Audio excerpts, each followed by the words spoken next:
cornea is the top of the cornea in the center of the cornea. We just talked about angle kappa, right? Or you can have an irregular cornea. So then the vertex, which is the first Purkinje image on your cornea, thus, if the patient is looking at the light source, it identifies the line of sight that connects the light source to the macula. So the vertex is the same point with the apex, right? But if there's angle kappa, or if there's ectasia, the patient will choose on purpose and by pressure to be able to see, will tilt their cornea and try and find in that multifocal ectatic cornea an area that they can see well out of. It's need to survive. So they will see 20/20 with a very regular cornea. So then the vertex is not the apex, right? So we have vertex here, and it's exactly the center of the mire. So this is a very good topography as far as filtration. And angle cap in some of these devices is also displayed here. And this is which is something that not a lot of people pay attention to. The x-axis is 0.01 millimeters off vertex from center of the pupil. The reticule here is the device identifying the pupil. And y-axis, the vertical axis, is 0.01 millimeters. So we're looking at 10 microns either way. If it's under 100 microns, forget about it. It doesn't matter. So we have truncation, we have scissoring. Let's go to the pentacam. And we're going to have online Dr. Renato Ambrosio, who, along with Michael Bellin, are the two guys who made this a tool for all of us. So we owe it to them. Renato is the current president of the SRS. The SRS is the refractive surgery arm of the American Academy. So he's a far better president than I was, 16 and 17. But basically, he will talk about pentacam, and it would be great to have it online. So we look at the pentacam has some AI on it to identify irregularities, and it's very helpful. But when we look at the pentacam here, everything looks pretty normal, right?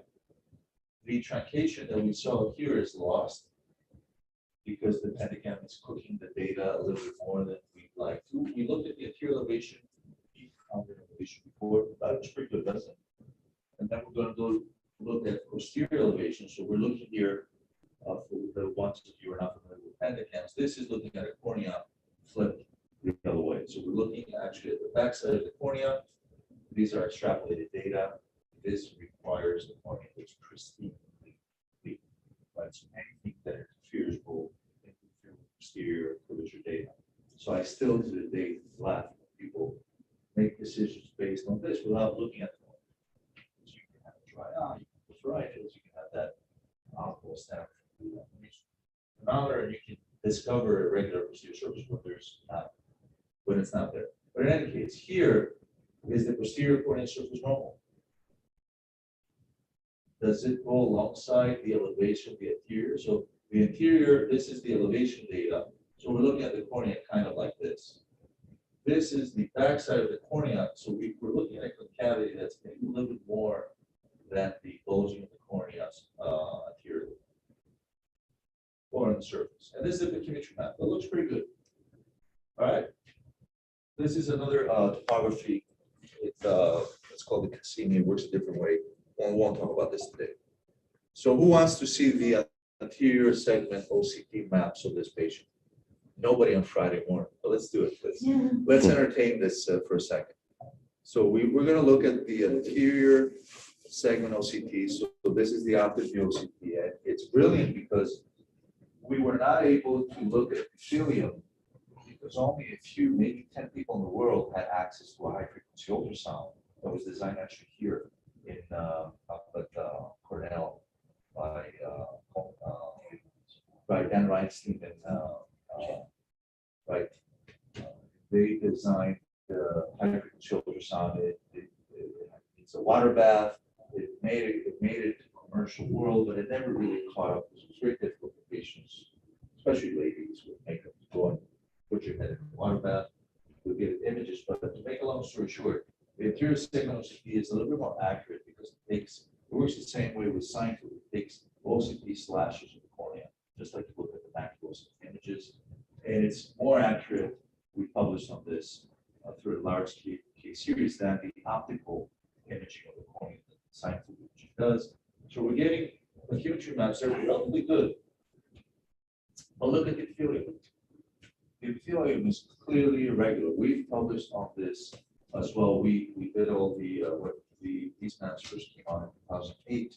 We looked at 1,000 cases and showed that regardless of age, sex, myopia, epithelium, human epithelium is one of the most standard things in our body.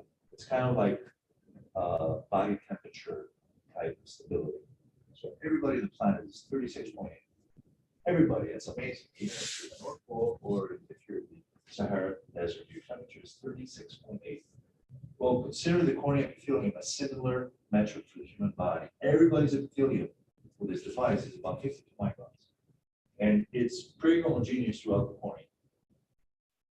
Now, it's not a specific signal when it's irregular, because it could be anything.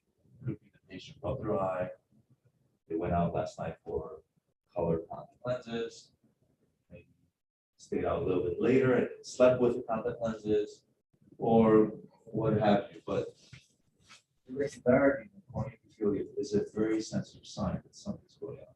What we're seeing here is we're seeing a very early stage of keratoconus where the epithelium is masking the actual beginning of the cone because it's thin at the apex of the cone, at the apex of the cornea. It happens here to, this happens to be a central cone, or we describe it as a nipple cone. So it's thin at the edge of the cone, and it's thickened around it, so it kind of works like plaster to make the cornea curvature better than it actually is.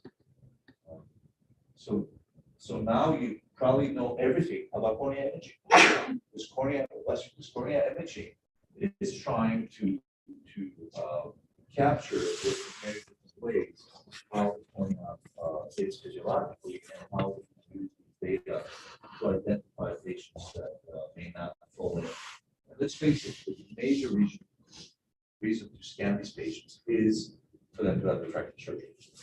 And refractive surgery is back in play in the US. The numbers for 21 are amazing. I think they're the highest numbers ever. After a big hiatus for about 10 years.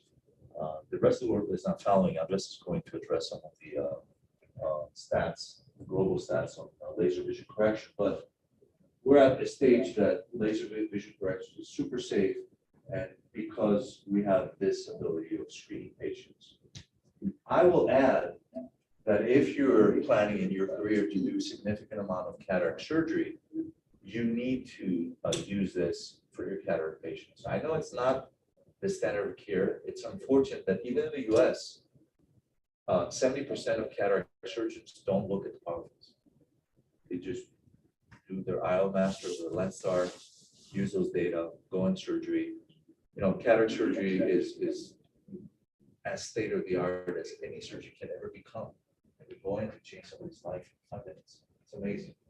But the data that we use, action length measurements have become extremely accurate. I remember, you probably remember that the time to do ultrasound measurements. I mean, have any of you guys done ultrasound measurements for cataract patients? That's amazing. Good training. I thought nobody does that anymore. Because the interferometers are very good. So we do the measurements with the interferometry, and right, action length measurement affects your IO population times 2.5 based on the SRK formula. But remember, keratometry affects your IO population formula by 0.9. So it's not negligible.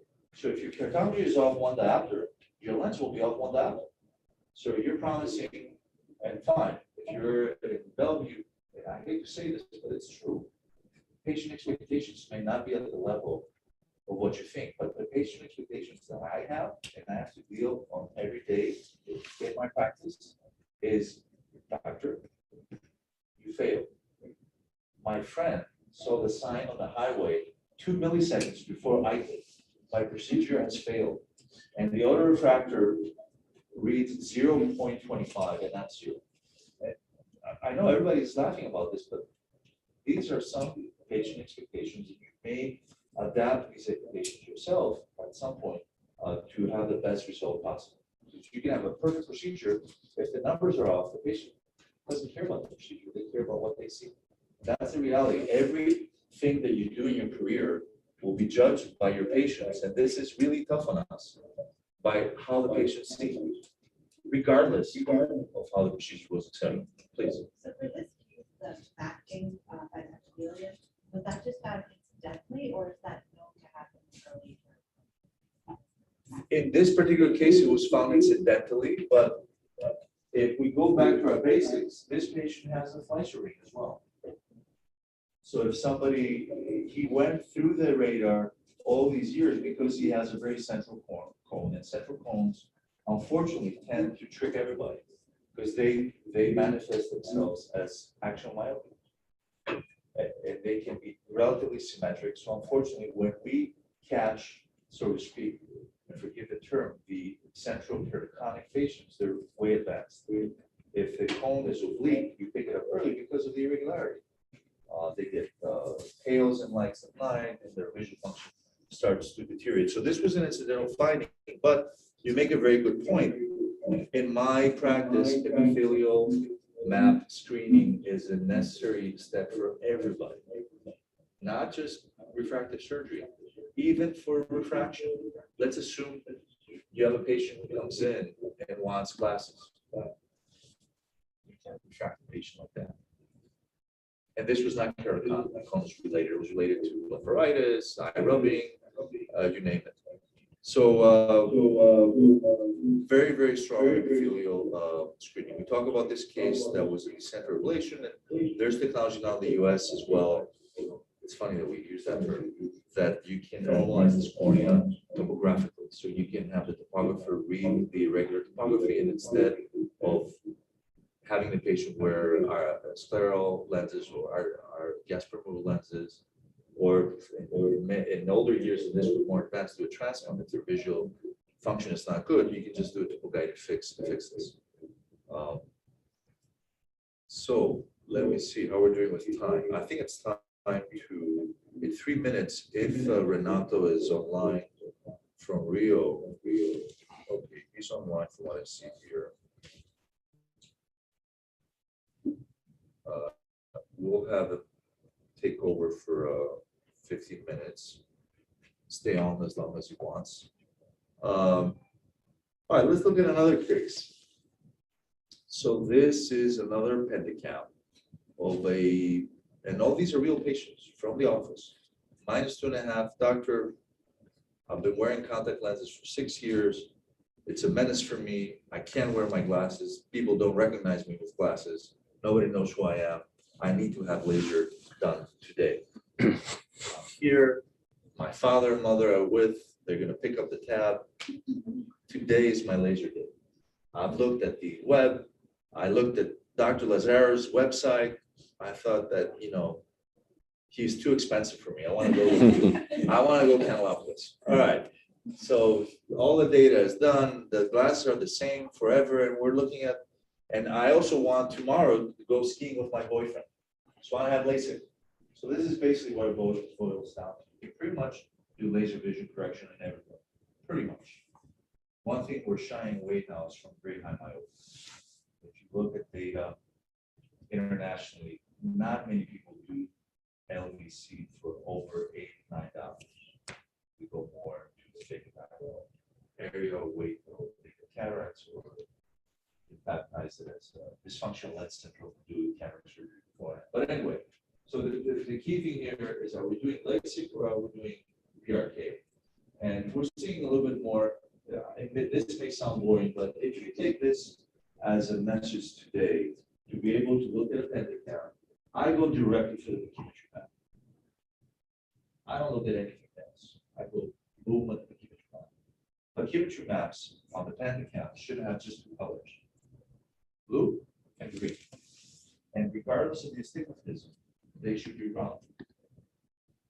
The only exception for whole cornea is if there's significant angle kappa, you're looking at the apex of the cornea from the side, so then it may be open. This is brown, but there's a lot of colors in here. There's a lot of steps. So we go blue, dark blue, light blue, green, yellow, dark yellow, brown. So this is cornea, and Renato has done a lot of work on this to have the AI pick up that there's a gradient of thinning in the cornea that's abnormal. So this is not a normal cornea. Is this keratoconus? We don't know. This patient may have normal epithelial, but we know now that these corneas biomechanically may not behave the same with your average cornea. And let's face it, we all know that LASIK at best reduces, takes away from the cornea biomechanical behavior at minimum 20%. So that 20% that you're taking out of the biomechanical stability of the cornea may be the drop that will make it spill over. If you have eye rubbing, how to control it, not rub their eyes, rub their. So this is not a LASIK case based on cornea chemistry. For me, I want to scan the siblings. If this young lady has a younger brother who's 15, he needs to be scanned. If this is the handicap of a 50-year-old male, and I say male, it's not sexist because male to female, keratoconus is sexual. So unfortunately, it's a male disease probably because there's such a high allergy in young males compared to young females. Spring allergies, et cetera, et cetera. So a lot of eye rubbing. And to get keratoconus, it's now universal knowledge. You need to get this from one of your two parents and rub your eyes. You cannot have keratoconus just because they decided to blossom your eyes. You need to be an eye rubber. So for patients who progress, or you pick them up and they say, all right, I know about eye rubbing, I'm gonna rub in your eyes. It may sound funny, have them film themselves how they sleep. They will invariably sleep face down on the eye with the worst keratoconus. Or even if they don't sleep on their knuckles, they will put their hands under the pillow and rub their eyes under the pillow. I guarantee you, I bet a dinner, a tavern, or the green, whoever finds otherwise. And open wine list. All right? Could be pretty expensive. I think that wine's $3,000. All right, easy on the wine. All right, but this is key knowledge. And I am this adamant about topography because we have the vaccine. We have cross-linking. So we don't need to do cornea transplants anymore for keratoconus. We don't need to. If we catch them early enough, it's a shame to let it slide by. As it is a shame to cross-link corneas that don't have keratoconus. You don't need to do that. Because cross-linking is not something that doesn't have some complication. Rare, but it doesn't. So I think we're ready to have Renato jump in. Let's see if. John, one comment. Yes. I haven't seen you bring up. I love the pet that cameras. I also like Belden's ABC, D, keratoconus risks and based on actimetry, anterior posterior. I always use that map. That also helps me determine is this possibly an early color, may not say. The other thing I would point out is you got to make sure your scales are good. If the scales are not identified correctly, accentuate differences or underestimate. Exactly. If your dioptric steps, these are excellent points. Thanks so much for jumping in. If your dioptric steps are too large on your topographies, this is a setting you do on the device itself. If you put a 2 diopter step, every cornea will know. It's sensitive to small. 0.25 will create a lot of noise. You'll find the golden standard. I think we use 0.25. But to be honest, I don't remember that exact point. And Michael's algorithm for those is brilliant. And I saw another one. I forgot who came up. I think it was Alio from Spain who has this new algorithm that I saw him present. That basically you add all these points to add the suspicion. And some of the stuff we talk about today is part of that thought process. So let's see. I am supposed to. How do I do this now? How do I make somebody? I go to none. then Renato magically appears. How you doing? Good morning. Hey, good morning, Renato. So great to have you. Honored to be with you. Very, very happy to cooperate. I hope this technology helps us get it better, so that we can share some information. I just really learned a lot, as always, from the talk. We always like to look at the family of the patient, and the idea of taking a picture of the patient sleeping is a very good idea. I have asked some patients to sleep with some gloves because they get their eyes really nice. So I put them in boxing gloves for some days, and they started not to rub the eye. So it's an interesting thing. That's a great idea. Boxing, what color gloves? Yeah, because they rub the eye during the night. So if Exactly. they have boxing gloves, they weren't able to do that. That's brilliant. So it has worked for at least one patient, and it's something to be considered because those patients are really eye rubbers, and we have to really be careful for them not to do that. All right, so I'll leave it to Dr. Ambrosio. Dr. Ambrosio is in Rio, Brazil. He's the current president of the ISRS.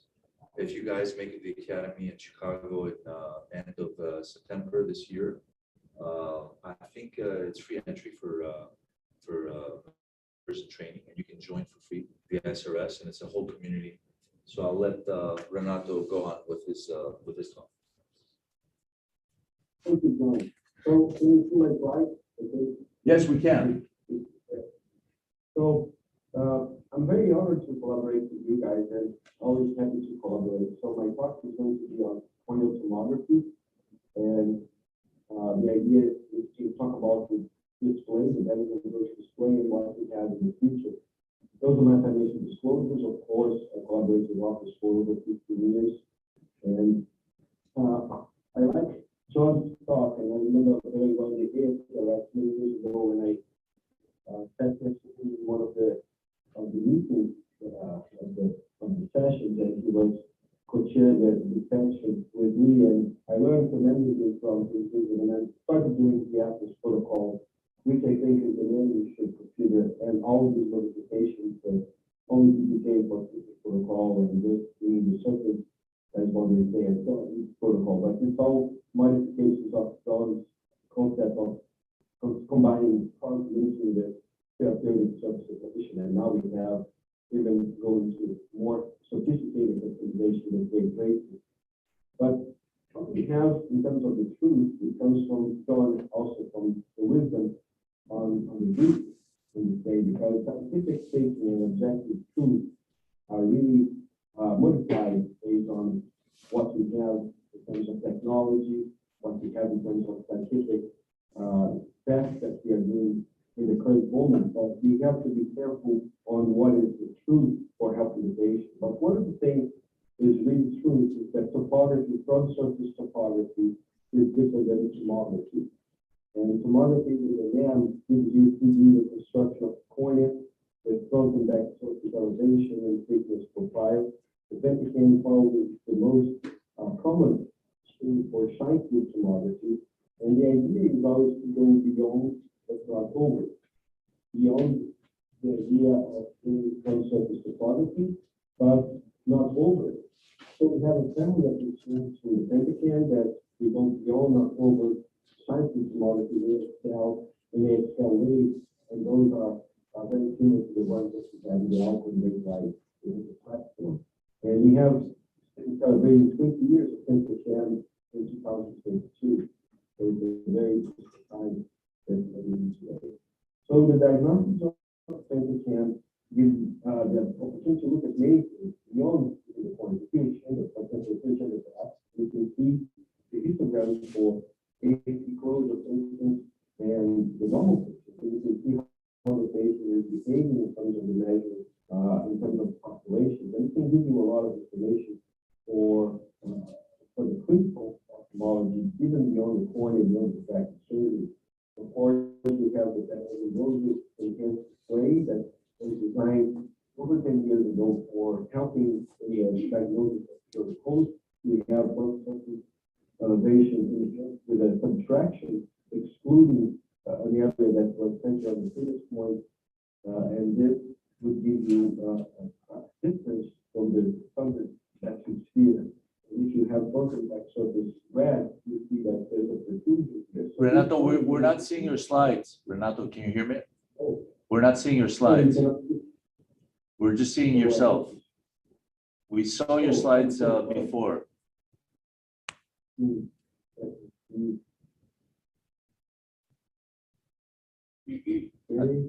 Yeah, there you go. Now we're seeing your slides. Perfect. So sorry for that. That's okay. So we have the value display, and this one is interesting because the 571 micron cornea. So the cornea is not thin, but if you see the thickness profile, the cornea is thin. And I'll try to tell you how it got to this. And this patient also got some progression. And interestingly, you can pick up the ABCD, A strong surface curvature, the radius of curvature of the thinnest point, back surface curvature of the thinnest point, the radius of curvature, the thinnest point, and these different characteristics. And I'll show you a couple of examples of this, of relevant in this display B. When we talk about ectasia, we have to go back in time to 1988, actually was a resident this time, and Tyler published two reports. The first three cases on progressive ectasia were for patients that have very high myopia, and I agree with John, we have a limit today for up to 8 to 10 diopters of myopia, depending on the corneal shape and ethnicity and structure. Then we go to the safety KOLs domain or even dysfunction of things that highly agree with that. But those times they're treating rates for high myopia, very high myopia. They impact from surgery caused ectasia in these three cases, but also can ectasia from foam fluid sclerosis, so-called foam fluid sclerosis based on the front surface topography if you're skipping.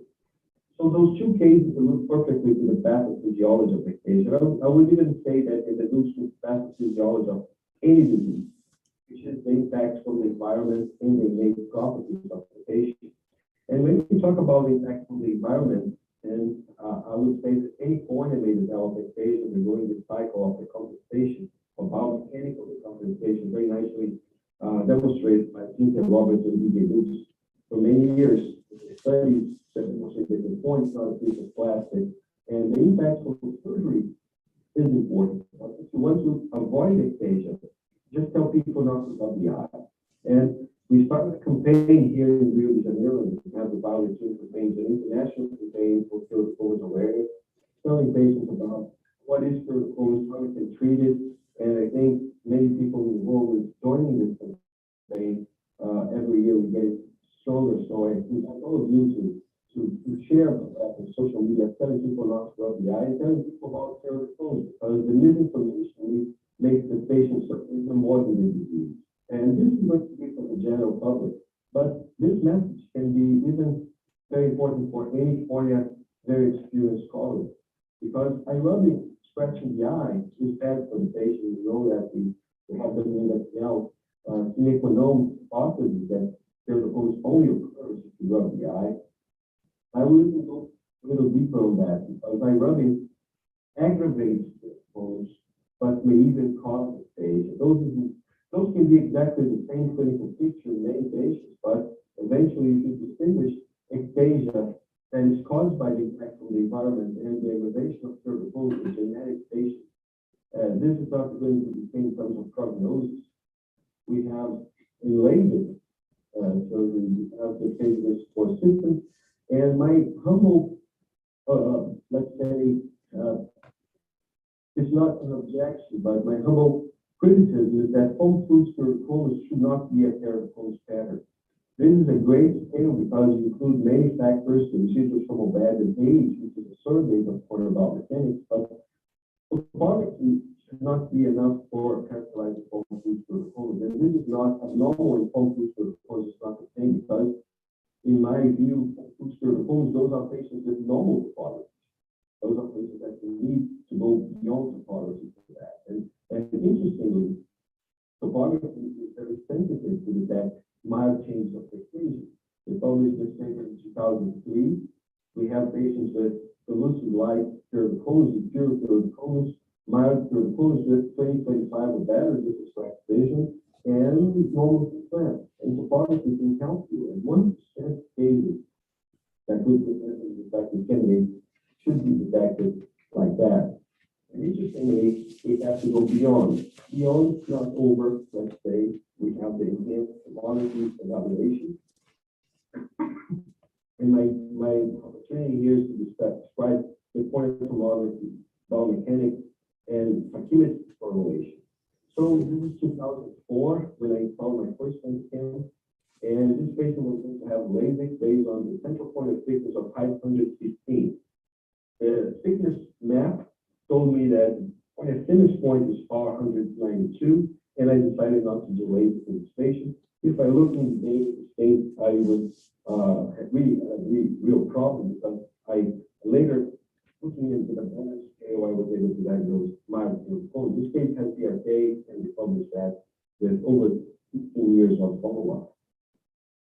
This point is better than the central point of thickness point for detecting keratoconus, and this is scientifically proven by the ROC curves. You have a significant area, higher area of the curve for the thinnest point, but still you have sensitivities and specificities that are not so good. But if you ask, this corner thickness is important, yes it is, but you need to go beyond the thinnest point characterization. And the hypothesis I had during my residency in 1999 was that the thickness profile would be able to distinguish as thinning is a hallmark of ectasia. So the cornea is thin in the center and thick in the periphery, but if the thickness profile is so abrupt, would be able to detect minor changes of their ectasia. In a normal thin cornea and an abnormal thin cornea, you see that very nicely in the cartoon for the shine. Interestingly, a friend of mine, Carlos Arce and Jorge Casal, both pointed me to this very nice paper from 1969. I wasn't even born this year, but this paper from Professor Van and Post was very nice because they characterized the horizontal thickness profile from the limbus to limbus, and you see the keratoconic cornea with a very abrupt. So the idea with tomography was to use the map, not only the horizontal profile, but we have concentric circles centered at this point, doing the average of that is within each of the circles so that you could plot the graph. And you have the red as the patient was measured, and the dark black points was the population. So we have the average population, 95% confidence interval, and the PTI, which is the percentage of thickness increase, is the percentage of thickness increase from the thickness point. So a lot of people may not understand this, but it's very simple. He's starting on the thinnest point, we start from 0 because the thinnest point is 0% higher than the thinnest point. So we can see this behavior in terms of space and thickness profile. We also look at the metrics for looking at values that would characterize each of the meridians. We have the meridian with the minimal thickness profile increase, the maximum, and the average. And from those, you can incorporate those two methods, the thinnest point and the progression of thickness increase. And we have the arc, which is the relational thickness for the maximum meridian and the average. So we can look again and see statistical difference for those. And you see the thinnest point is also important, but you can do much better for different diagnosis. So I have here 3 cases, 3 different patients, and you pretty much with the same aspect of the central point of thickness and the thinnest point. But if you see the science book image can tell you something. You can see here a normal cornea, and you see more density here, which is a keratoconic cornea, and this with the second hump sign that you see in the densitometry, you see good this is very good. So we have a normal normal thickness cornea, a thin cornea, and a thickened cornea with the same psychometric value. And this is the second comes on the camel side that correlates with Goutte. We talked about that in 2005. So this idea is to correlate with even the prognosis for Goutte. If you have a thicker and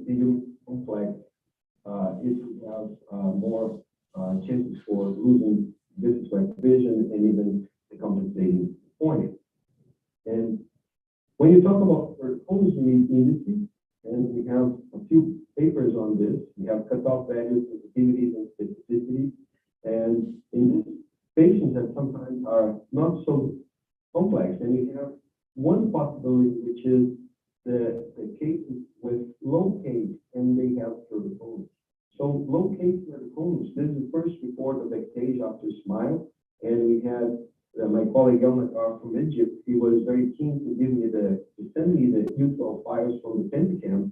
I always ask for those because I am able to do a lot of analysis. You see that it's the same right and left eye with three different scales, and scales make a huge difference. But in this case, even a bad scale can show you that you have symmetry. But the K-max is 44.6 and 43.9. And this is what we call low-K keratoconus. And you may think it's not so important, but I'll tell you, in clinical keratoconus, we have over 1,000 patients in this database. About 80% of clinical keratoconus, this is not what we say is suspect or fruits. Those are misleading terms, but those are clinical keratoconus. They may have low-K keratoconus. And low-K is defined as lower than 46. And you can see other indices.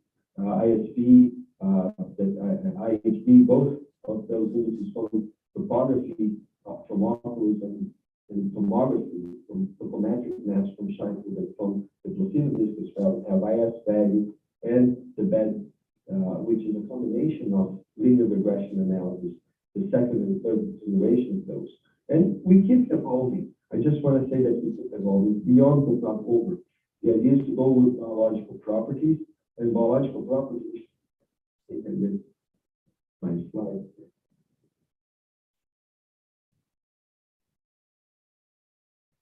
We go to the domain of biomechanics. In biomechanics, we have basically the ORA and the Corvus. The Corvus gives you in 31 milliseconds 140 frames, so that you can characterize the deformation for a thin cornea and a normal thick cornea very nicely. You can see that here. But we need metrics, and we have many metrics that are characterizing if the cornea is in a more softer or more stiffer behavior, considering the shape of the deformation, the ratio from the center and the periphery. And we have seen the stiffness parameter at the first applanation and the highest concavity. And this is combined with linear regression with the Republic of CBI. Our idea is to combine tomography and biomechanics, and we do that with artificial intelligence. And today, the random forest, we first reported the vivo now cross-validation, now with a different, with a more robust internal and external validation. We have even getting better second version of the CBI, but this is the 2017 JRS paper, including 94 eyes with normal topographies based on the street criteria from patients that had ectasia in the fellow eye. Those are the 72 eyes from those cases that never had surgery. Many of these eyes of these patients had keratoconus treatment, like keratoconus cross-linking, rings, or transplants. We have the clinical keratoconus one eye was selected, 204 cases and 480 normal patients. And you can see that you have sensitivity of 90% to detect abnormalities here. Some of these cases may be truly unilateral ectasia, not unilateral keratoconus, but unilateral ectasia. I do believe that we should consider keratoconus a bilateral genetic disease, but ectasia can occur in any eye, and some of these may be opportunities to improve the epithelial thickness with better biomechanical analysis or even genetics.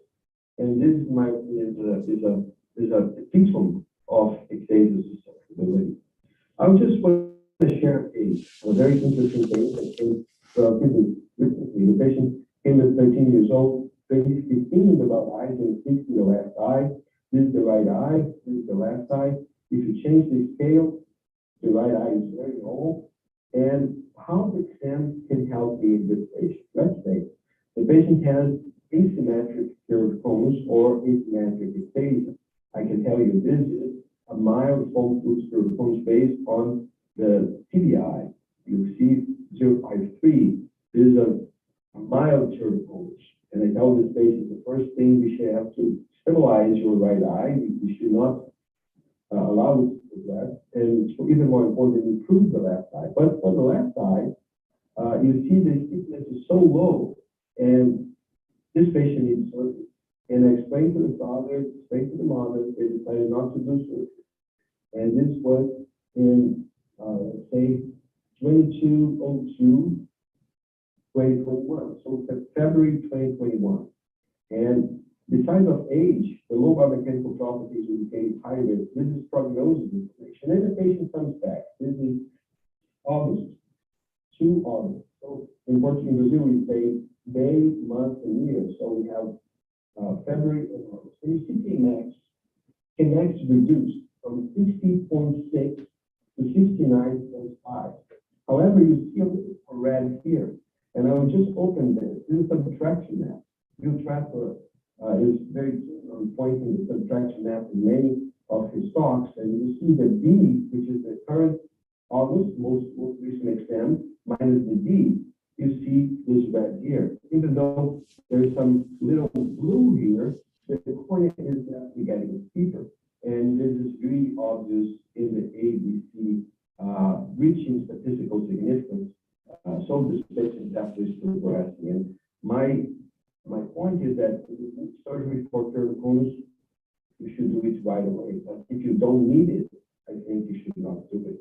So that's the kind of a paradox that you have to be really careful on understanding objectively the patient and before you want to do it. The right eye is stable. 2015, I would say don't rub your eye, take vitamin B2 oral, and keep looking at this right eye. I wouldn't say the cross-linking would be an indication here, at least at the off cross-linking not, but maybe at the on, if there is a little bit of speakers. But that patient actually improved a little bit in terms of the case.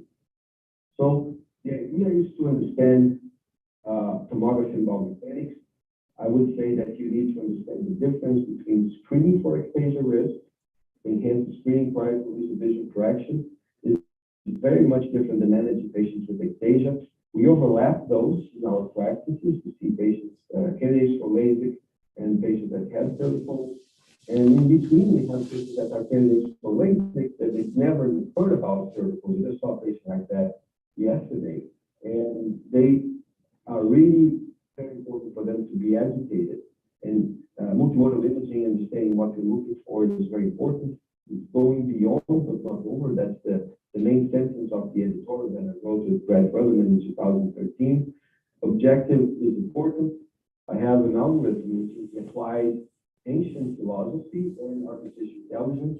We need to apply both for having the best of the benefits for the diagnostic applications and making clinical decisions. So we have ectasia susceptibility, which is what we're looking for in patients that prior to laser vision correction. And when you have a patient with keratoconus, you need to diagnose, to confirm the diagnosis, the stage, to provide prognostic information, to do follow-up for progression, and eventually use refractive imaging for customizing the treatment. This is truly a revolution that we are pursuing and should be very fast evolution very soon. So those are some ideas. I hope I didn't pass over my time, and I'm very happy to collaborate with you guys. So this is my email, and I'm always happy to collaborate with John and also with technology in the New York clinic. Thank you.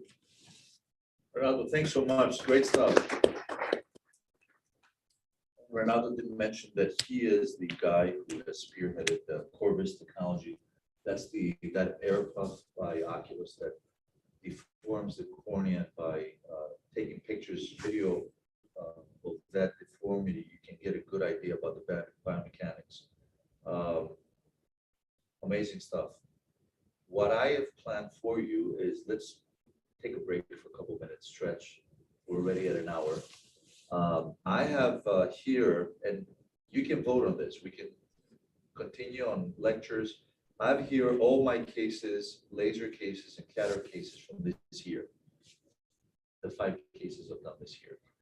But anyway, and I thought that just, we'll be a little bit loose about this, and we'll go through the cases as if you're planning to do surgery today. Let's look at some of the difficulties, some of the things that we can learn from this. I'm sure we didn't do everything right. So let's take a break for 2 minutes. We'll then play with some cases. I'll leave it up to you. It could be refractive cases, it could be cataract cases. For me, it's the same thing. And I think Renato will agree. We'll try, and he's the current president of the SRS, and nobody else could be better to pass the message that cataract surgery should be a refractive procedure. It's a shame for all these cases done globally not to be able to click in the ability of giving a spectacle independence. It's very easy to do. And if you have the knowledge, it's a shame not to do it. I'll be that vigilant about it. Can we ask Renato, so did you cross-link or recommend cross-linking on your last case that we saw in the recent week? Renato, did you cross-link that young patient? Left eye? Yeah, actually, this patient was, you have 2 points. You have cross-linking and you have regularization of the cornea. And we started the cross-linking because he was progressing, but we always also did a cornea reading for that patient to improve his vision. And he's doing beautifully. Good. All right, so let's break for 2 minutes and then we'll come see some cases. I want to have some volunteer surgeons here.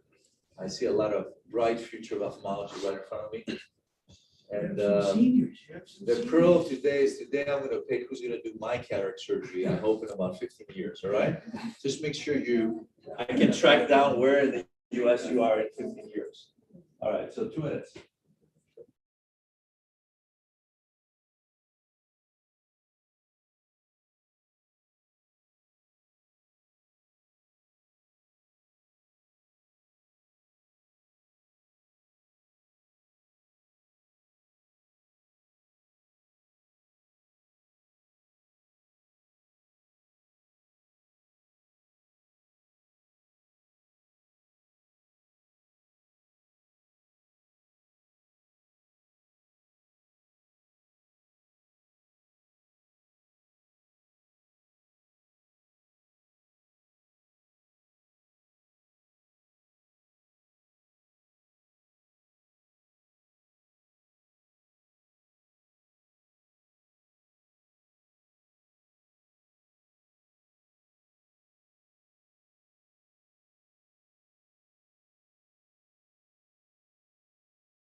little, just a tad.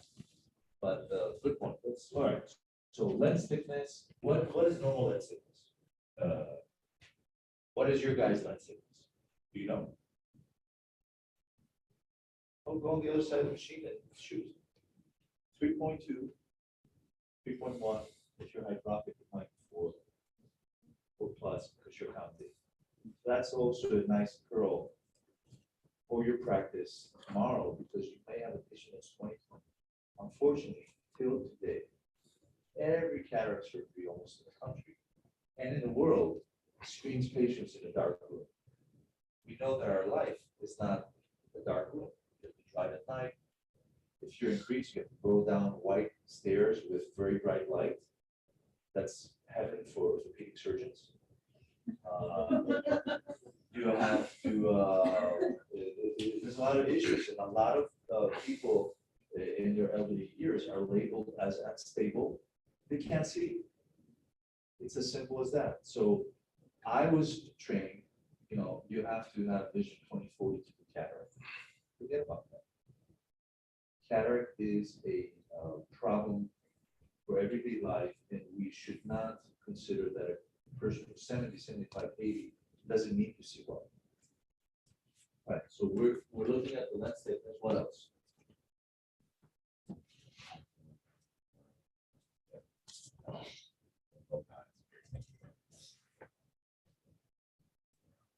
Is the action length going to interfere the way you prep the patient? Do you do topical, a bar, sterile anesthesia? I have some German colleagues that put everybody to sleep.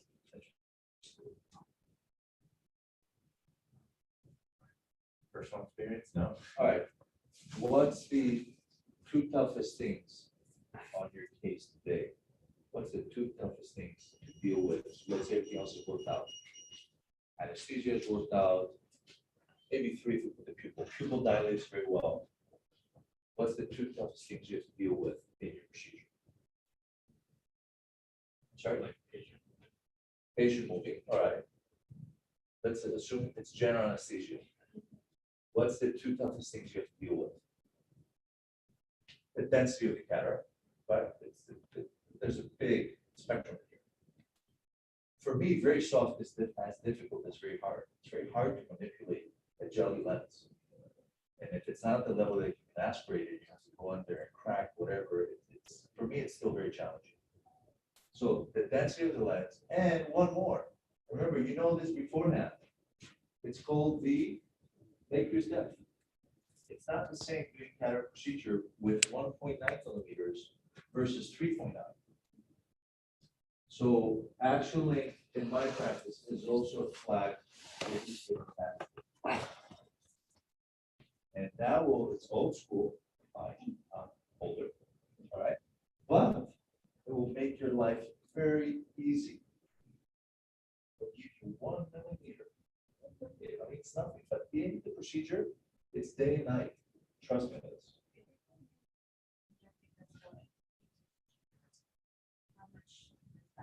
That helps a lot. It's a very good point, and I like this scope. I use it on everybody. But that only holds until you're in with your fickle probe. Once you're in with your fickle probe, your visco is gone.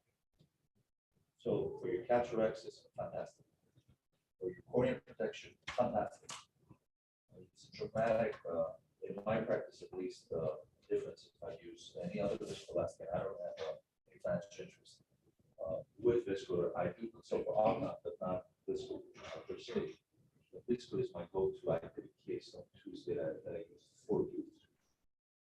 I never realized I'll take that cataract out with 260 joules of energy. But the problem is that she was 92 and on 10 watts. So I didn't want the extra time. I've seen 2 suprachoroidal hemorrhages. I've actually caused 2, let me say more. Frankly, 2 suprachoroidal hemorrhages. There were transplants. One was an MLI surgery course on femto penetrating. And the Swedish doctor that was next to me fainted. So I had to hold it. And he wasn't doing the surgery. I was doing the surgery. So he fell off the chair. So I had to hold him with one hand and then try and suture the graft with the other hand. So, you get a little sensitive about these things. All right, so So we have the actual length. Now, do we all agree that the average actual length globally is 24 millimeters? Right? Because this puts aside the discussion that, you know, I'm 25 and my myopia still changes doctor every year. I go, I'm half a doctor more. And remember that before you do refractive surgery, I'm ruining your cataract case here. We're talking for once, the patient's gonna wake up and leave. When we're talking about refractive surgery, you always have to make the math work with your refraction. I have treated a young stockbroker who's 32, was a -8. We ended up treating -4. This person was a -8, even with dilation with tropicamide. This kind of thing, I've never seen anything like that. So why? Because the math didn't work. This actual length and the cornea curvature did not work for that amount of myopia. Also, this will help in refractive case pick up that very rare case of spherophakia, because you'll have -8 refraction, and you'll have a 24 actual length, and the lens size will be 5.5, 6 millimeters. That's the very rare case of spherophakia. And, you know, most of those sublux, but some do not sublux. I remember well, it's whale design. I think we were the question. All right, so we have a decent chamber. So we're not going to use, I'm not going to use medical. The lens is okay. We have our accident measurements, and we have keratometers, which are relatively good. The lens star uses 2 circles, 2.8 and 3.2 millimeters. So it's very good for 95% of people who have an apex that is similar to their vertex. But if this patient has mild keratoconus, is this an accurate measurement? Maybe, maybe not. We have to see more. Anything else we can see here?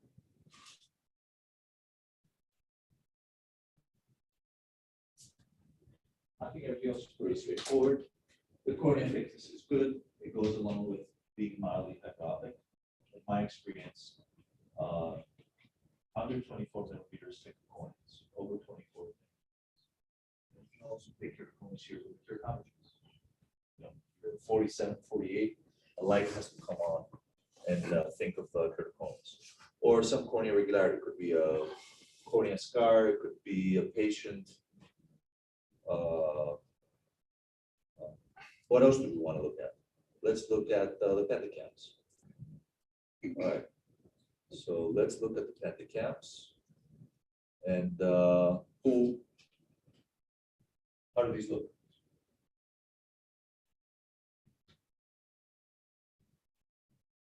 Good point of the ABCD.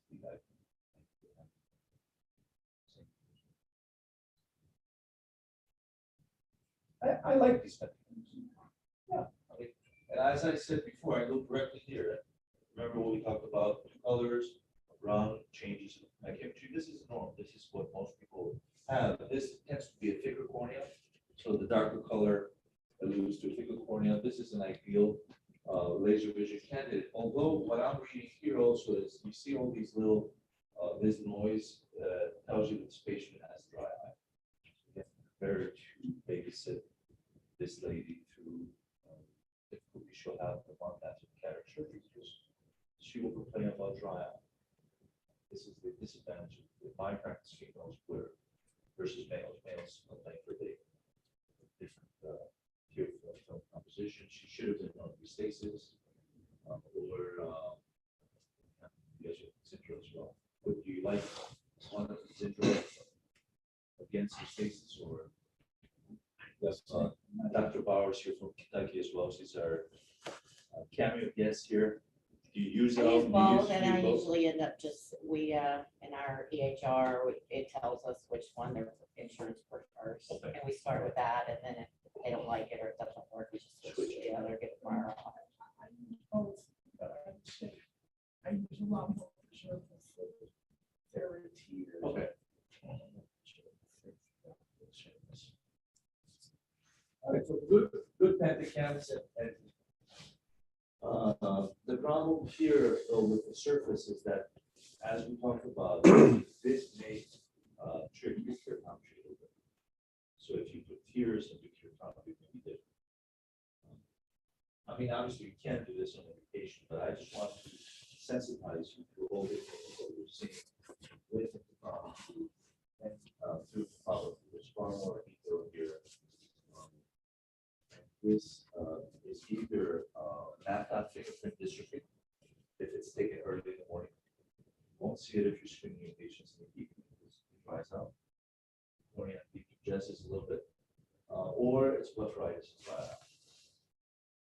Or your air conditioner is blowing a lot of dust. So, there's a lot of things you can learn from a simple pentacount. So what else do we do for screening here? Well, we do two differentiators, and one of it is this Tomei device that also does a placido topography. Unfortunately, it just captures the topography here that's visualized through the pupil. And do we use a toric lens? I think this is the calculator. You don't have a T2 in the US. We do have it in Europe. There's some advantages of living across the Atlantic. So T2, I aim for half a doctor with the rule on everybody. So I tend to see patients that are mildly against the rule and switch them to with the rule. Half a doctor gives me a little bit better depth of focus, but that's very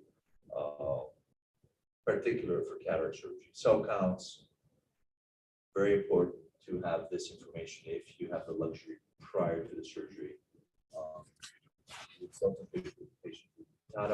Sometimes you'll miss it. Sometimes the machines will pick up pigment. Why would you have pigment in the backside of the cornea? Glaucoma or pigment dispersion, and pigment dispersion comes in actual lengths of about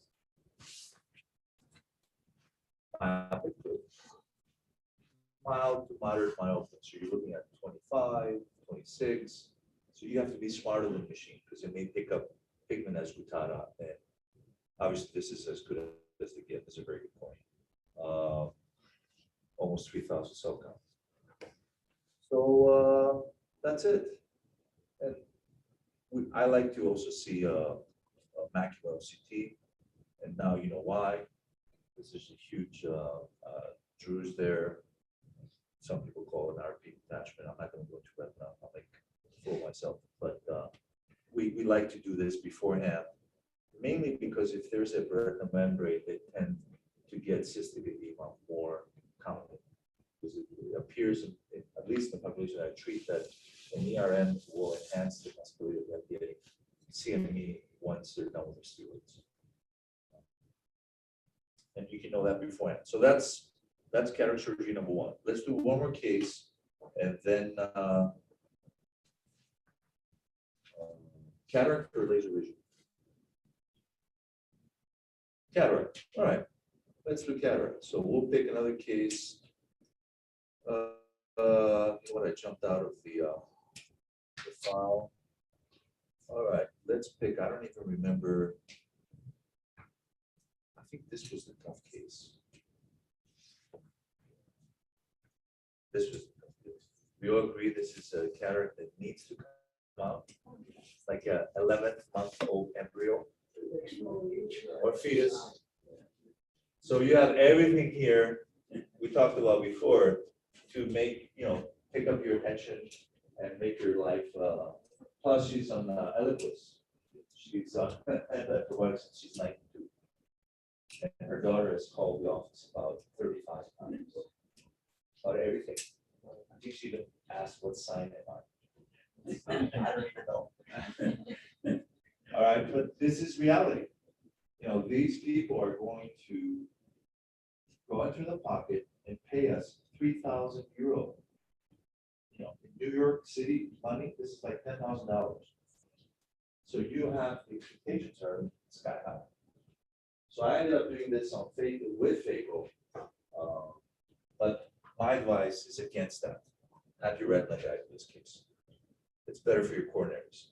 But we got lucky on this one. Very, some capsules. The problem with these hypermature cataracts, besides the fact that if there's a lot of emulsified material, it can blow the capsule, so then you definitely need your visco to push everything back, is the fact that there's no cortex. So you have a 5 mm thick lens that's all nucleus. So imagine that capsule. I mean, if you succeed to finish with the capsule intact, you put in the lens, and the lens seems like it's dancing around the capsule because it's bloated. So you have to wait a few days for it to come back. So let me know. Let's do a different case. We'll do this guy here. All right. So we'll look at who's doing the case. Who's doing this case?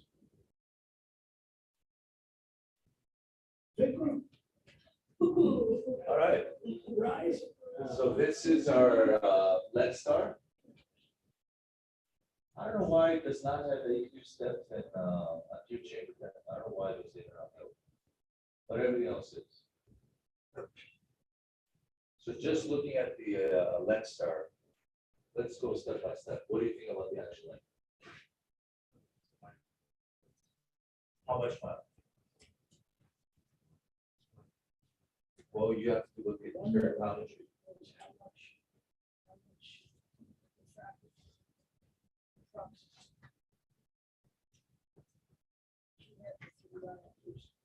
So each millimeter is $3. You have $3. This will make you the smartest ophthalmologist in the planet, because you can look at it difframetry and pick up an eyeglass prescription, or you can go boom, pick up the lens without even going to a phone.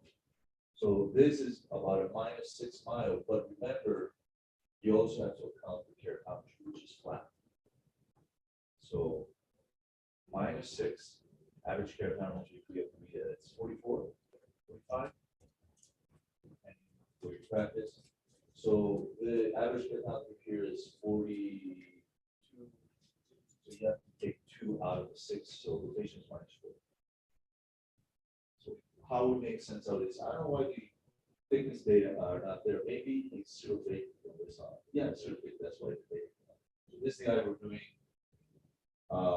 The other thing that I like to look more careful here is just because I have a thick cornea. So this is a patient who's myopic. He has myopic genes, but he also has hydropic genes. Flat corneas are usually a sign of hydros, and also thick corneas. But if patients are over 600 microns in my practice, they're flagged to get good cell counts. It's a thick cornea may mean a decompensated cornea.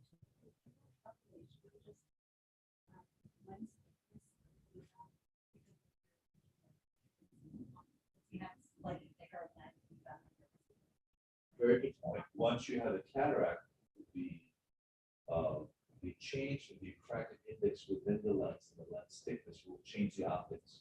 So this patient may actually not be, as we calculated for this eye, a -4 mile, it might be -8 mile. But for your lens measurements, since you're going to take the cataract out, that parameter is 0. But for refraction, it should make sense. So maybe look at the cell counts. The chamber is 3 millimeters, so this is a comfortable procedure, right? And usually with a long eye, you have a comfortable procedure. So that's the actual length. And since we're looking at topography, let's look at the topographies. These are the pentacams. We look for any change. This is the actual cataract. He's also on Fomax. So we need to have epi standby, right? Maybe a Lugan ring. You use that here, Lugan ring or iris stretchers, and what else? And this is the pentacam. So again, look at the thickness maps for me. Identify hyperopic trend in the cornea with a very long eye, so that's why this patient is mild. But these are basic principles of optics and your cataract patients. I don't think let's look at the cell count since we talked about cells. The cells are great. There's a little bit of polymeganthism, right? Polymeganthism. Every part of your body that has a unilayer of cells gets these 6 hexagonal shape, and the epithelium is such that it only grows on one sheath. That's why they get the hexagonal shape. And by looking at the endothelial cells, you can also tell if one of your LASIK patients is cheating and they're wearing a contact lenses because a 25-year-old should not have those medications. So if they come and they swear their health lenses for a month and their cornea looks like this, you know that they're wearing contact lenses. So something you want to take into account. If you want to be really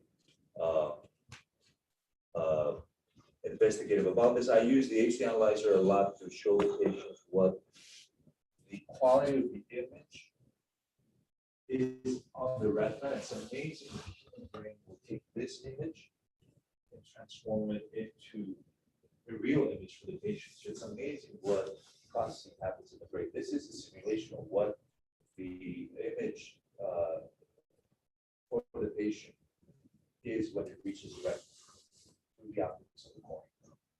And through the optics of the cornea and the lens. All right, so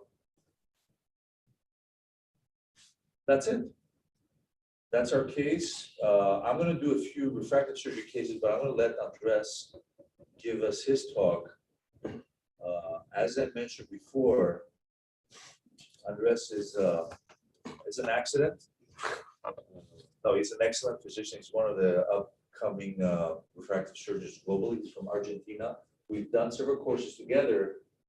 And it's just amazing. I was at the Apple store once. I was done with cases yesterday to get a new iPhone, and I just bumped into him. And we've never met in person.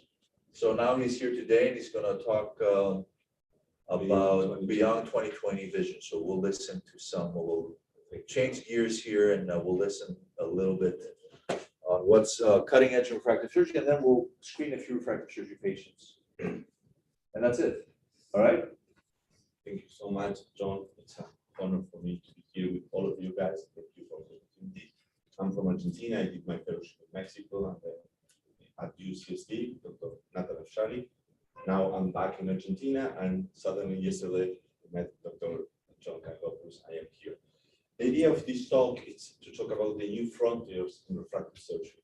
If you ask me, my goal would be that after this talk, at least one of you say, okay, I want to be a refractive surgeon, right? Because we're going to see a little bit about the future of refractive surgery, what is going in the market, the numbers around our field. So let's start. I swear this is just a coincidence. I did this talk in December, and the professor is here in my talk because he said, we are not aiming 2020 anymore. We are aiming for the best possible vision. And that's true. He said that at the Virtual Refractive Summit, a course that we did together. And I love this phrase, right? I love this concept about go beyond 2020. So I'm sorry, because some of my slides are in Spanish. I didn't have time to change it, but we detect three pillars in these new patients. Lifestyle, now with the mask, people is so young, active, go to sport, they are working all day, computers, so sometimes the glasses are very annoying. Information, Dr. Google, our patients are they have so much information, so we have to deal with that also. And in Spanish, in English, could be the requirements of our patients. They are very demanding. They don't want to be they don't want to see just 2020. They want quality. They want more than 2020. They are asking all the time, okay, what is my refraction? What's happening now? I'm kilometer 0. So these are the new patients that we have. That make us, or that become the refractive surgeon in high performance surgeons. That's what we need to become. So what about the global refractive procedures in the world? China, of course, because they have the biggest population, has the 24% of all the procedures, right, in the world. US here, it's around 20%. Then Western Europe, and for example, in my continent, in Latam, just less than 10% of the global procedures. But if you see here in your country, guys, if we see the pool of viable candidates, we can say that we have at least 130 million people candidates for refractive surgery. But in 2019, the number of refractive surgery was 7,000, a little bit more. So what's happened with all the other patients, why this number is not raising anymore. So the US penetration rate is around 5%. And Professor Wang Zheng, he's the chief of refractive surgery in higher chain hospitals. It's the biggest chain of eye hospitals in the world. They are based in China, but they have business in Spain with Bavaria, Clínica Bavaria in Spain, so they are huge. He presented this work, the big data analysis of myopia surgery in China. Listen, this is 1 million eyes in 3 years. They operate 1 million eyes in 3 years in the more of the 200 centers that they have. So if we can see here, the LVC per 1,000 population in US is 1.7, in China it's 0.5, but for example, in Canada or South Korea, it's 2.0 and 2.9. So there are countries that they have a biggest penetration rate than in US or in Latin America. So we have to improve those numbers.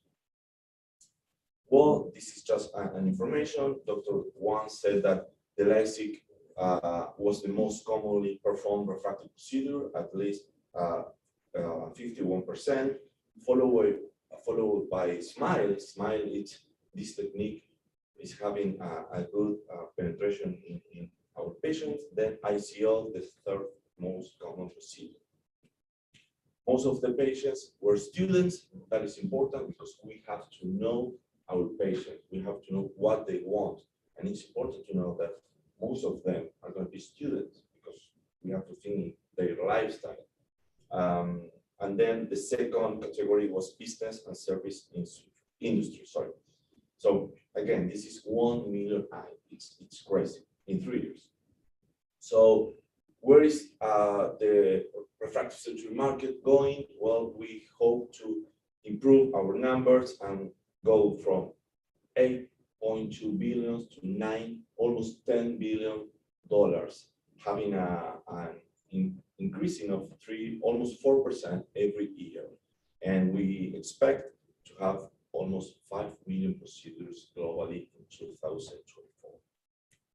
So what are the factors that why this improving in this refractive market? Well, we have 6 points very important: the global economic growth, the new technologies, the emerging markets continue to grow, the social media increase awareness. This is very important for our patients. Remember, most of them are millennials. They are online all the time, and that is very important. High satisfaction results.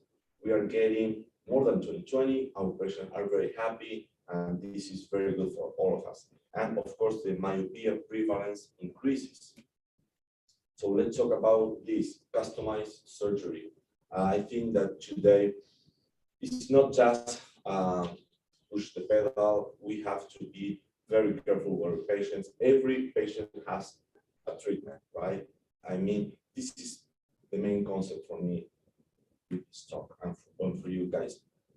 Dr. Kanellopoulos is an expert, but at the beginning we have the standard surgery, then we went to the wavefront guided, then topographic guided, and now we're talking about ray tracing, a total personalization of the refractive surgery.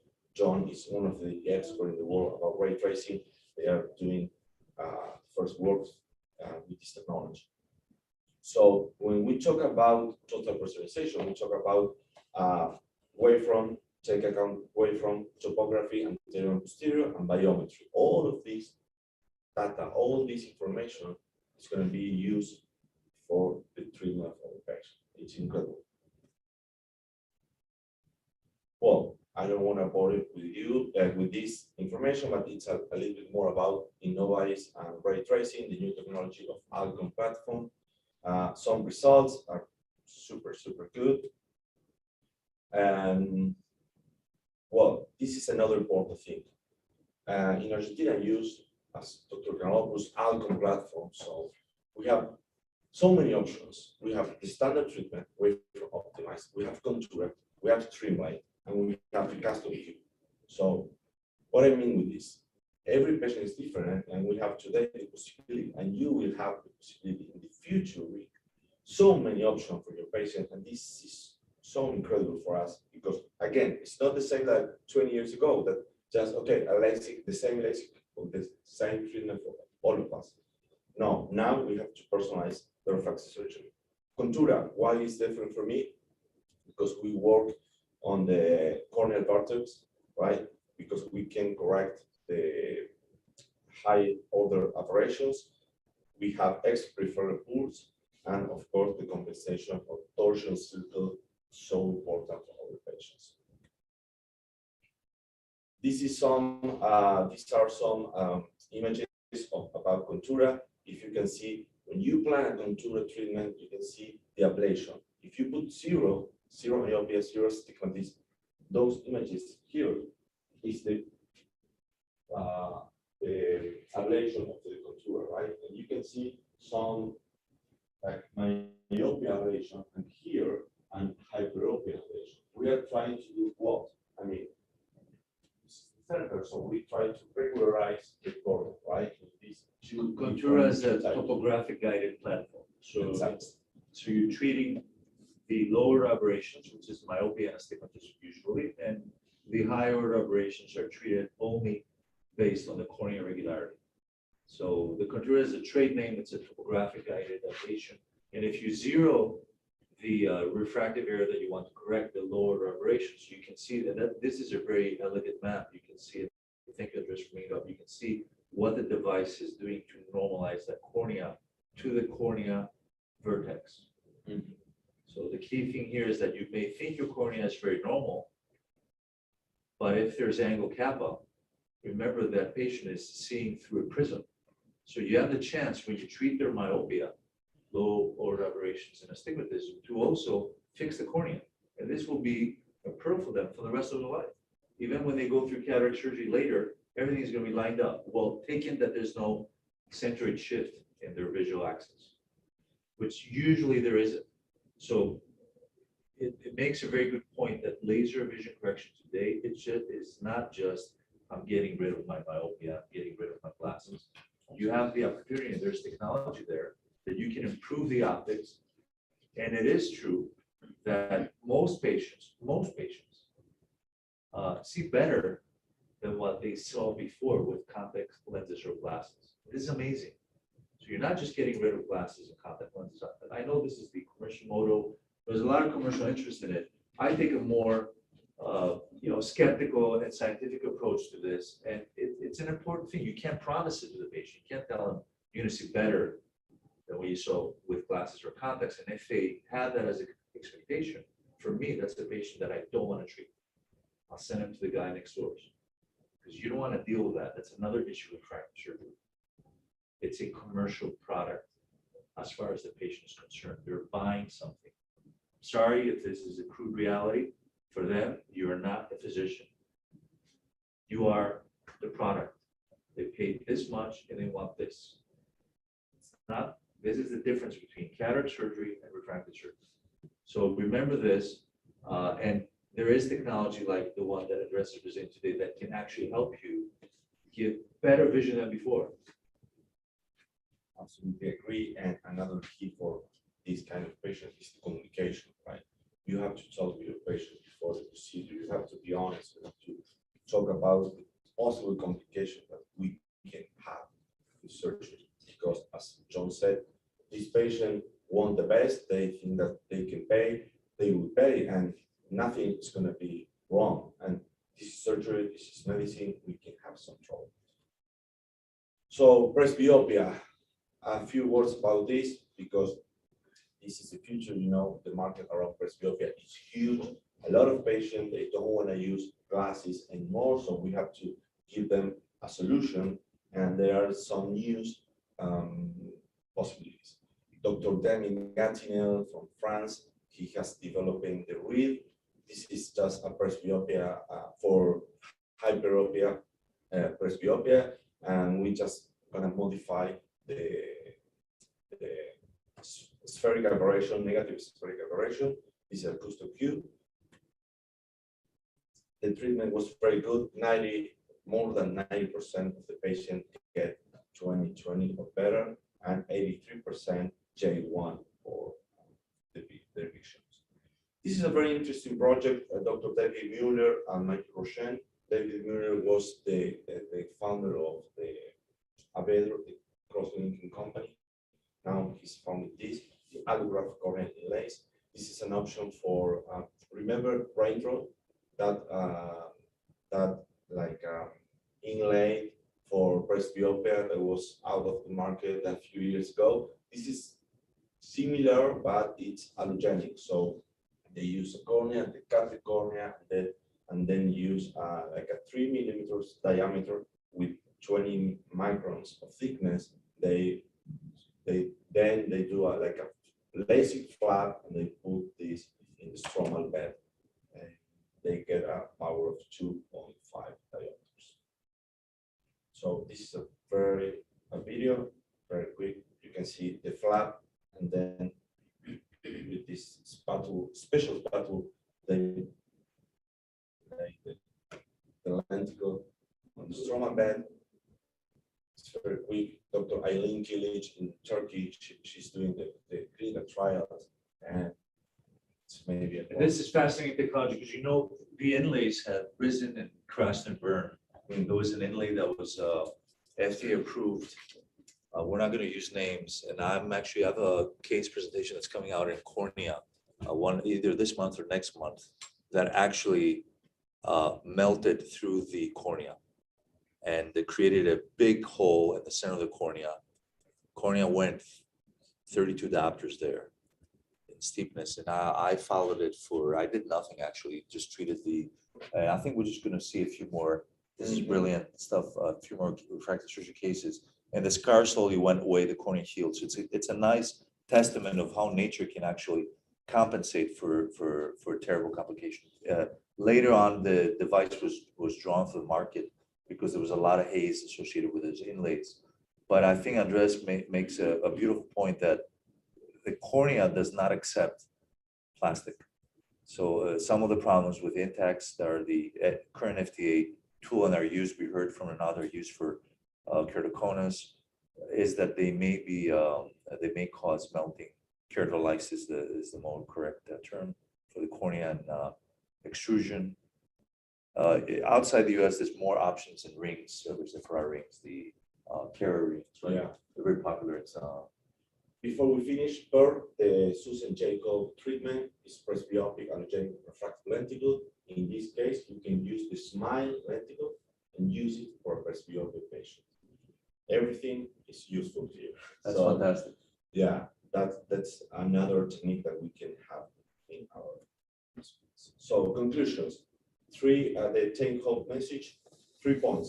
We have to invest in technology. We have to offer superlative results, and we have to educate our patients. In this case, the future looks brighter than ever in our field. So guys, thank you so much. It was an honor for me to be here with all of you.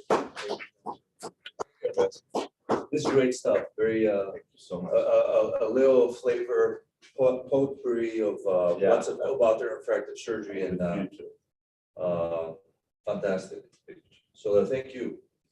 So let's go and look at a few. We got about 10 minutes to go. Let's go and see a few refractive surgery patients. I'll pick a date in random. Let's go to February 7th. So these are. So just one patient. This is not be good. All right, this happens to be a keratoconus patient. So we did here. This is a keratoconus patient that's progressing, and we performed here. We all agreed that this is keratoconus. This is a little bit of weird keratoconus from my experience, because you can see that the cone is almost temporally. It's not classically inferal, temporal, or central. It's almost temporally.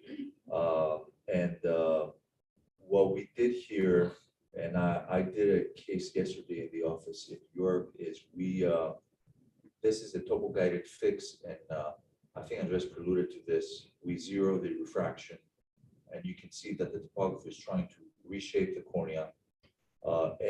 We combine this, obviously you can't treat more than diopter on these patients. So despite the refractive error, usually we treat about a diopter myopia, diopter astigmatism, but this in combination with cross-linking can correct for the patient to flatten about 10 to 12 diopters. So that's an option to using cross-linking alone. So you can go cross-linking alone, but that's an option you can use also a surface ablation to improve their visual function. So let's look at this. We're seeing a few. All right, so this is a LVC candidate. We have the procedure here. LASIK or PRK? LASIK, all right. Why is the pachymetry a little bit irregular? It's not centered. We talked about that a little bit because look at the angle cap on the x-axis. It's 260 microns, 0.26 millimeters. It's angle cap. So that's why we're looking at a cornea. Actually, the patient is looking at the device with the cornea a little bit tilted. So this creates, as Andres mentioned, the obligation that if you treat on a standard pupil-centered treatment, it's not going to treat what you have refracted of the patient, which is on the visual axis with the angle cap. I know this is very high-tech stuff, but those of you who are going to do refractive surgery will be doing this for sure, or the machine will be doing it for you. So LASIK, I think we did LASIK here. You can do PRK, of course. Of course. The question is which eyes you should not do LASIK. In any eye that you can do LASIK, you can obviously do PRK. And it's a good point. PRK may be kinder to, in my experience, women over 40 who go through a transient dry eye period. So you want to take that into consideration. That can be very bothersome. And, with the advent of Bronfenac, it can be pretty comfortable the first time. It's been a game changer for us. So it's not as painful. It used to be known as a procedure that hurts the first time, but it is a procedure that takes about a week for you to get functional. But with LASIK or SMILE, you can be functional probably the next day.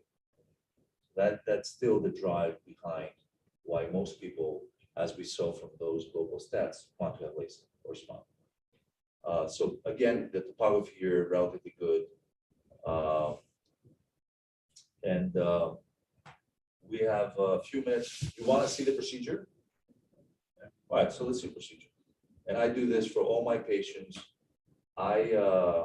This may sound extreme. I take every procedure that I've done the last 25 years, and I give them a copy of the procedure. So this goes live on YouTube in our office. It's coded by just the patient's ID for our office, and they get that link, and they're able to view it for up to 6 months. Then we're obligated to erase it due to personal data laws in Europe. All right, so here I'm going to walk you through what we're doing here. One of the key things when you go to the laser room is you have to make sure that everything's ready before. All beginning surgeons, once you're at this level, start looking at the numbers. So what are we treating? -3, -2 with your patient. Suddenly the patient jumps into compensation and says, no, I'm at -275 in contact lenses. The cornea is under speculum and it's drying out. So remember, everything has to be ready to go here. Every second that goes by with a cornea like that will change the correction.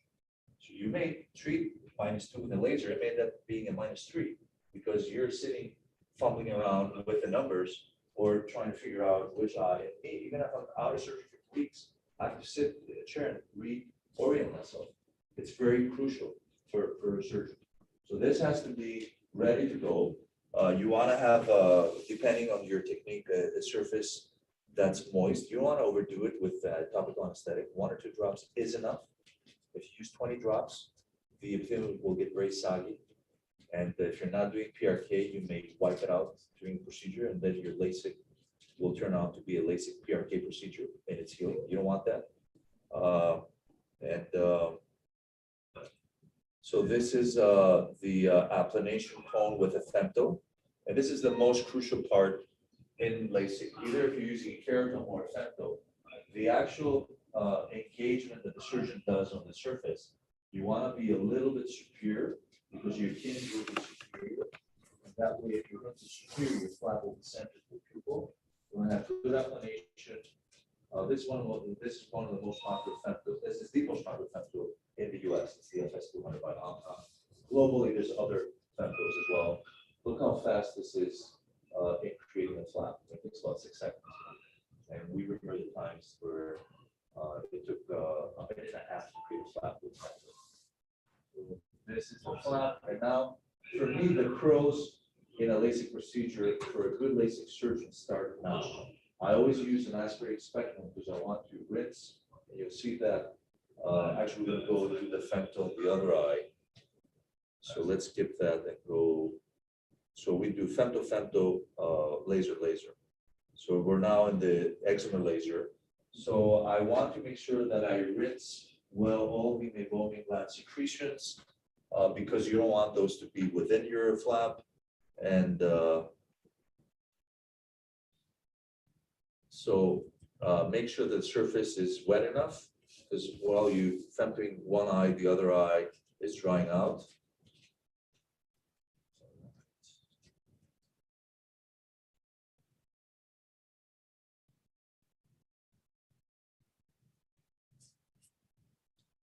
Okay, so now we're moving to the eczema laser.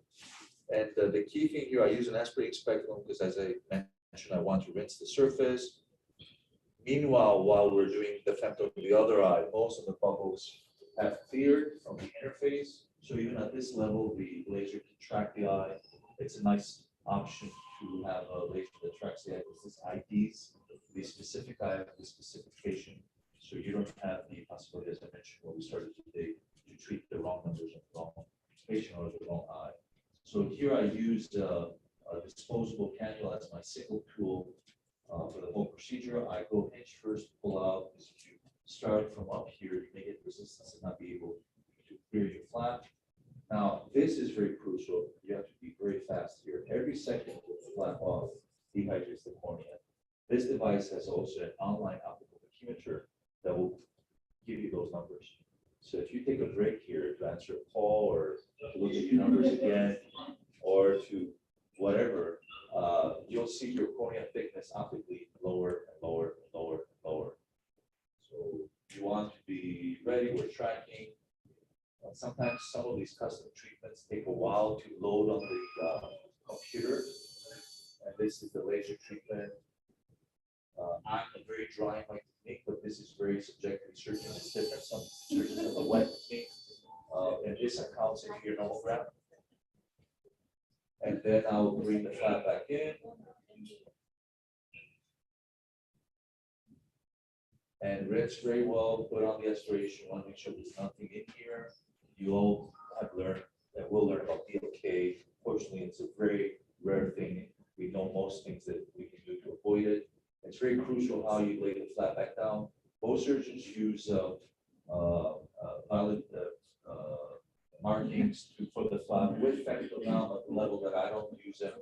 And I use a drop of Pred Forte to delineate the gutter of my flap and make sure the flap is sitting where it should be.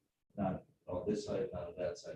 This will change the gutter thickness. And also, if my gutter inferiorly is very wide, that tells me there's a lot of fluid in the flap and I have to take the fluid out. So your gutter has to be very symmetric, the eye very wet, and I use a bandage lens for the first day to avoid friction between the eyelid and the cornea, but that's very subjective. Some people like it, some people hate it, because if the lens doesn't move much when the patient sleeps, it may cause swelling.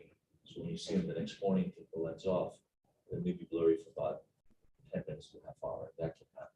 But it does reduce for me the chance of probably the major complication of LASIK in my hands is to have a wrinkle flap the first day. And invariably it will happen, the patient will rub their eyes despite all the prophylaxis will try and take.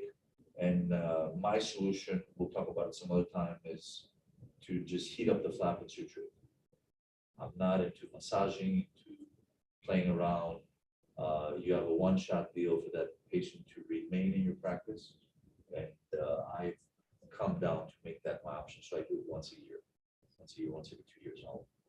I'll suture down a flap. It's a little tricky because you're suturing down a flap that's 110 microns. It's very easy to cheese wire through, but that's also on our YouTube channel. So there's so much to talk about. There's so little time. I can be here all day with a cask of coffee. You know, one of the things that I enjoy the most now that I'm 55 is that I love my job, and it's fantastic. You can see it every day. You see the patients that you help. You see the patients you try and help, and I'll use Andres's words. The best thing you can do for your patient is to be honest. And the best laser case may be the case you didn't do because the numbers didn't seem right. The patient didn't seem right. And remember, this is a practice builder. It's not a practice killer. And you're in it for the long run.